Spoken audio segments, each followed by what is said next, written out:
কেরালার রাজনীতিতে শুরু হয়েছে নতুন এক অধ্যায়। বামপন্থীদের দীর্ঘদিনের শক্ত ঘাঁটি হিসেবে পরিচিত পেরাম্ব্রা বিধানসভা আসনে ইতিহাস গড়ে জয় পেয়েছেন ইন্ডিয়ান ইউনিয়ন মুসলিম লীগের প্রার্থী ফাতেমা তাহলিয়া। তিনি সিপিআই এর প্রবীণ নেতা রামকিষানকে পরাজিত করে এই চমকপ্রদ বিজয় ছিনিয়ে আনেন।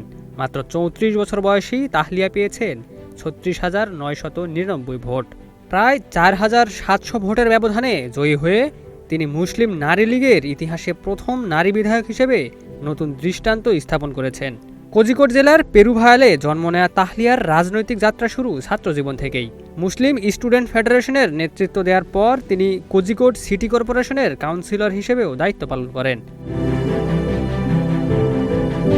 বর্তমানে তিনি মুসলিম ইউথ লীগের রাজ্য সম্পাদক, একই সঙ্গে পেশায় একজন আইনজীবী।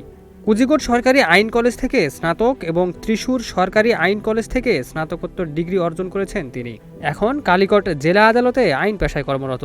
তবে এই বিজয়ের পথ মোটেই সহজ ছিল না। প্রার্থিতা ঘোষণার পর থেকেই সাইবার হামলা ও অনলাইন হয়রানির শিকার হন তাহলিয়া। হিজাব পরিহিত মুসলিম নারী হিসেবে তার সক্ষমতা নিয়ে সামাজিক যোগাযোগ মাধ্যমে ছড়ানো হয় নানা কুরুচিপূর্ণ মন্তব্য। তবে সব বাধা পেরিয়ে শেষ পর্যন্ত বিজয়ের হাসি হেসেছেন তিনি। বিশ্লেষকদের মতে এই ফলাফল শুধু একটি আসনের জয় নয়, বরং কেরালার রাজনৈতিক সমীকরণে বড় ধরনের পরিবর্তনের ইঙ্গিত।